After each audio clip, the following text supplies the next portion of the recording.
쏟아지는 뉴스 속보 정리하겠습니다. 한덕수 권한대행이 대결단을 내렸습니다. 그러니까 이 헌법재판관 후보자 임명을 강행을 했습니다.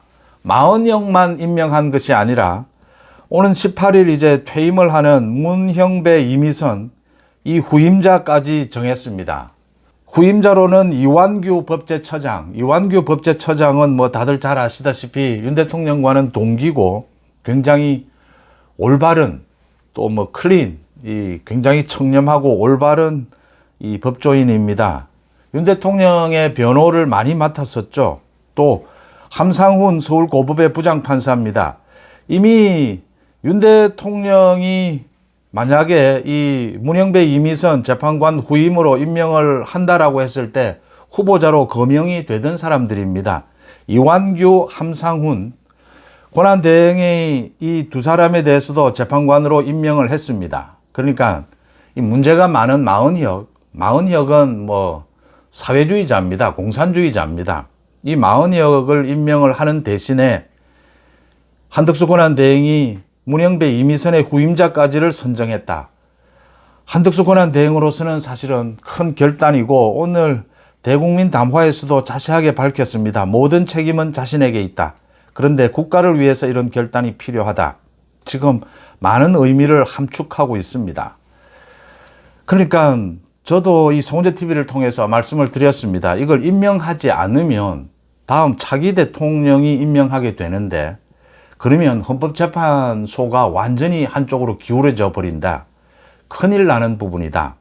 문형배 이미선 이제 후임으로 이완규 함상훈을 임명을 하게 되면 헌법재판소가 이번에 굉장히 실망스러웠지만 그래도 보수 중도가 5명, 6명 될 수가 있다. 이 부분은 이재명이 절대로 대통령에 당선되지 않겠지만 만약에 그런 일이 생기더라도 이재명에 의한 그러니까 뭐 당장 뭐 수도 없이 많습니다. 이재명의 재판을 계속할 것이냐 지금 진행되는 재판 이 결정을 대법원이 해야 되고 헌법재판소가 해야 됩니다. 지금 애매합니다. 대법원에서 먼저 결정을 해야 합니다. 헌법재판소에서도 결정을 해야 됩니다. 이 부분을 결정하는 것 이제 과반입니다. 이런 것들은 헌법재판소에서 이런 결정을 하는데도 도움이 될 것이다. 나라를 정상화시키는데 그 이외에 국회에서 수도 없이 또 이재명이 뭐 국회 과반이다라고 해서 탄핵을 앞으로도 남발할 수가 있습니다. 이재명이 떨어지고 나면 민주당에서 그런 것들을 모두 막을 수가 있다. 이재명이 아예 자신이 저지른 범죄, 이 법률 자체를 없애려고 하고 있다. 위헌 심판 청구입니다. 이런 부분도 헌법재판소를 통해서 막을 수가 있다. 마흔혁을 사실은 국회 여야가 합의하지 않은 카드이기 때문에 마흔혁에 대해서 이 문형배 이미선 후임자의 카드를 놓고 여야 협상을 할 수가 있습니다. 민주당 들어 이 마흔혁을 포기하고 다른 사람으로 추천을 하라. 마흔혁은 우리 자유헌법 질서를 어기려고 하는 사람이다. 파괴하려고 하는 사람이다. 이런 협상이 가능했는데 지금 이 상황에서는 뭐 협상이 불가능합니다. 평상시면 가능할 수 있는데 그래서 좋다. 마흔혁을 임명하는 대신에 이 이완규 함상훈을 후보자를 한덕수 권한대행이 임명을 했습니다. 국회에서 민주당이 지금 한덕수 들어 뭐 정신이 나갔다. 위헌이다 이렇게 이야기하고 있는데 국회에서 반대를 해도 그냥 임명을 강행할 수 있습니다. 한덕수 권한대행이 강행하겠다라는 뜻을 비친 것입니다. 민주당이 한덕수들을 빨리 임명하라. 마흔혁을. 그건 뭐 헌법을 위반하는 것이다. 그래서 임명을 했습니다.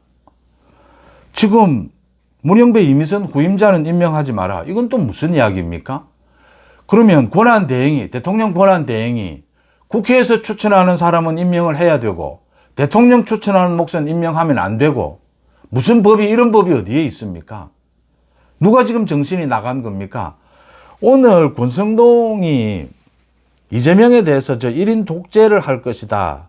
이재명에 대해서 참 양아치라고는 할 수가 없고 이렇게 이야기했는데 제가 이재명을 표현하는 이재명은 법도 어기고 법꾸라지고 또 하는 행태도 저질입니다. 전체를 모아서 양아치가 맞습니다.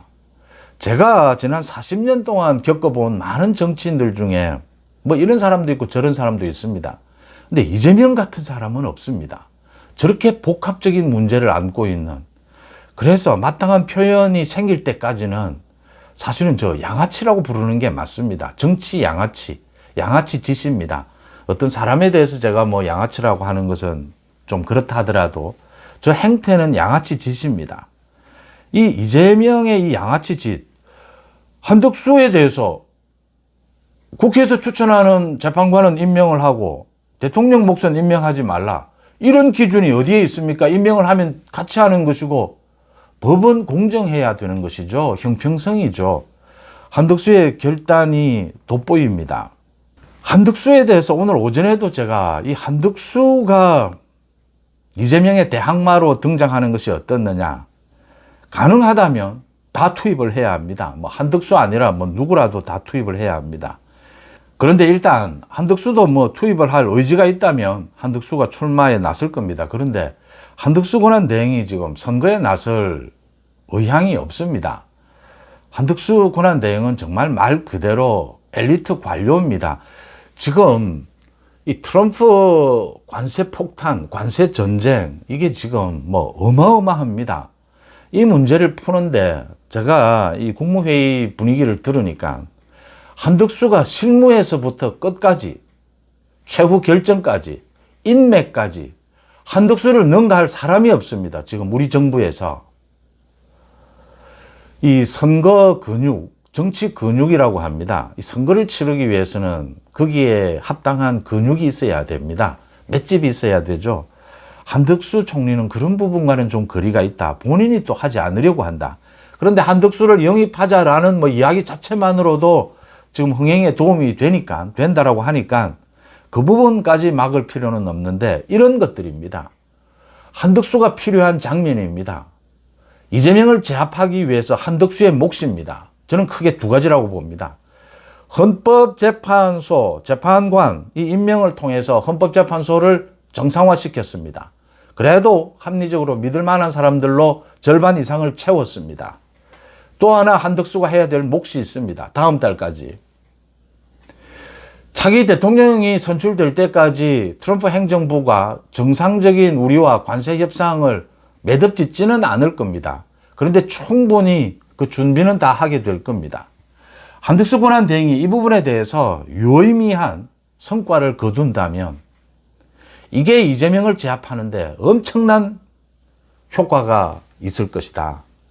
역시 윤석열 정부 이제 한덕수가 맡고 있지만 한덕수 권한대행에 의해서 국정의 책임입니다. 우리 경제, 이 지금 비상계엄에 따른 뭐 경제 혼란, 이재명의 저 줄 탄핵에 의한 이 경제 혼란, 이걸 지금 안정시키는데 한덕수가 큰 몫을 하게 될 것이고 그건 이번 조기 대선에 큰 영향을 미치게 될 것이다.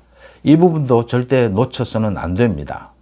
그 다음 오늘 안철수와 이정현이 출마 선언을 했습니다. 처음으로 출마 선언을 했습니다.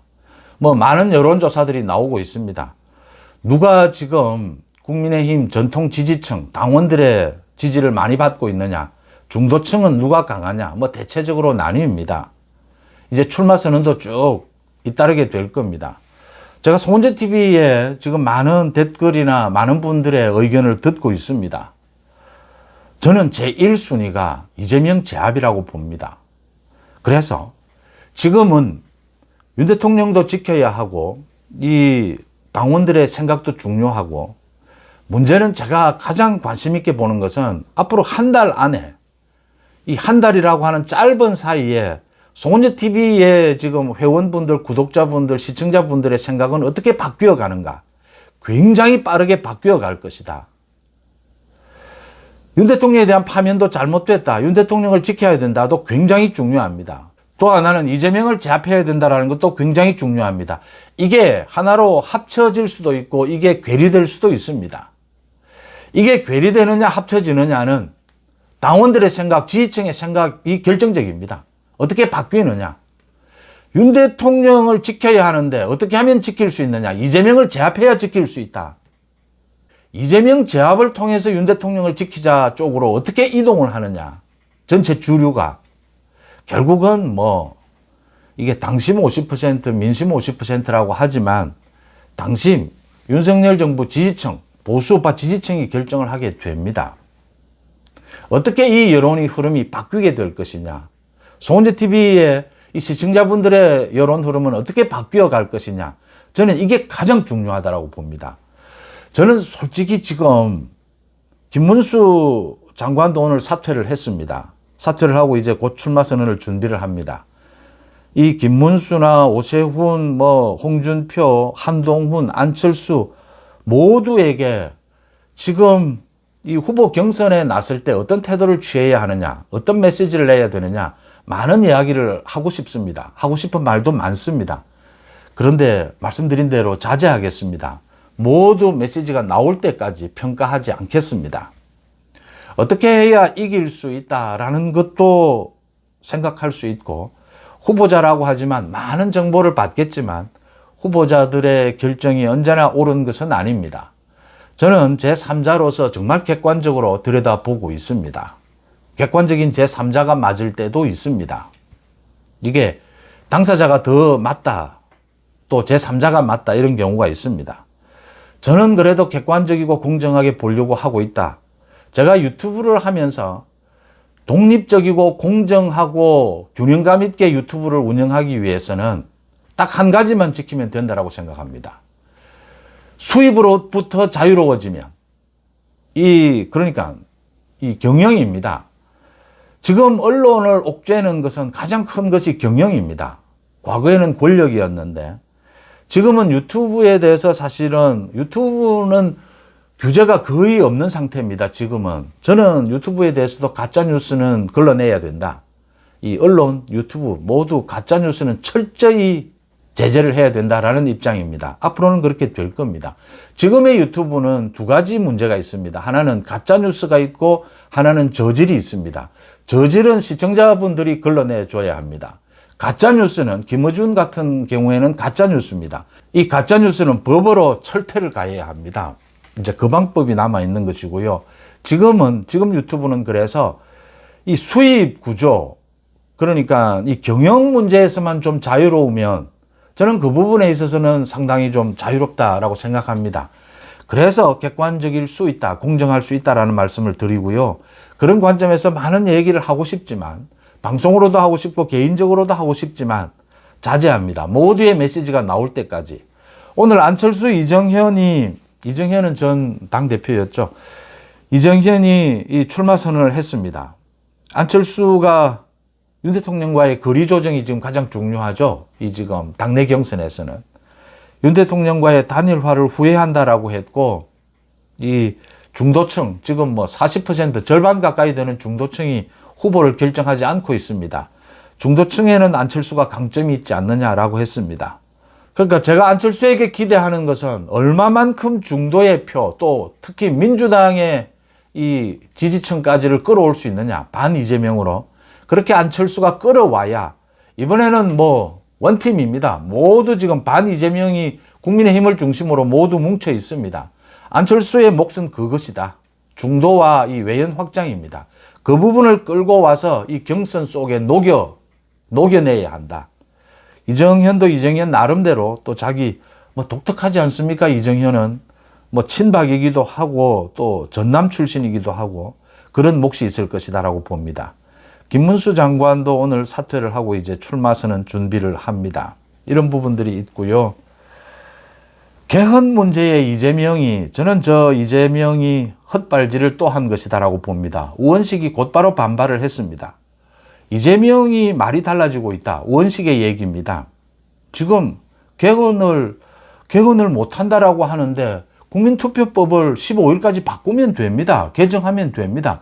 또 만약 개정이 안 되면 사전투표 안 하면 됩니다. 무슨 사전투표 안 해도 투표율 이번에 높을 수 있습니다. 개헌 가능합니다. 아예 그러니까 대선 투표도 사전투표 없애는 것도 한 방법입니다. 그건 변명일 뿐입니다. 원식 이야기했습니다. 지금 이제는 여야를 벗어나서 모든 정당들이 합의한 부분만이라도 개헌을 하자. 원식이 이재명에 대해서 완전히 반기를 드는 것입니다. 원칙도 계산을 하죠. 이재명이 대통령에 떨어지게 되면 이재명은 아웃인데 그 이재명 이후는 누가 될 것이냐. 만약 이재명이 그럴 리도 없지만 대통령이 된다 해도 국회는 호락호락하지 않을 것이다 라는 이야기를 하고 있는 겁니다. 개헌은 지금 필요하다라는 이야기를 하고 있는 것이죠. 이재명의 선거법 위반 2심에서 무죄 판결이 나왔고 이재명이 또 자신의 그 대장동 재판에 증인으로 5번이나 불출석을 했습니다. 그 재판부가 뭐 아예 포기하겠다, 소환을 포기하겠다라고 했는데 이걸 지금 조희대 대법원장이 보고 있습니다. 이재명이 자신의 선거법 위반, 이 상고심입니다. 대법원이 이 부분에도 재판 지연을 위해서 지금 우편 송달을 받지 않고 있습니다. 조희대 대법원장이 바로 지시를 내려서 강제 송달 조치를 취했습니다. 시간 지연, 재판 지연 이제 용납하지 않겠다. 조희대 대법원장의 메시지가 나오고 있는 것입니다. 이재명에 대해서 선거법 위반 대법원에서 판결이 나오게 되면 이재명은 뭐 정말 큰 타격을 받게 될 것입니다. 이런 부분들이 이제 속보로 계속 전해지고 있습니다. 많은 뭐 앞으로 변화가 있겠지만 여기에서 가장 중요한 것은 자신감입니다. 이재명을 제압할 수 있다라고 하는 자신감이 보수 우파에 확실하게 이제 퍼져나가야 하고 그것도 보름 사이에, 한 달 사이에.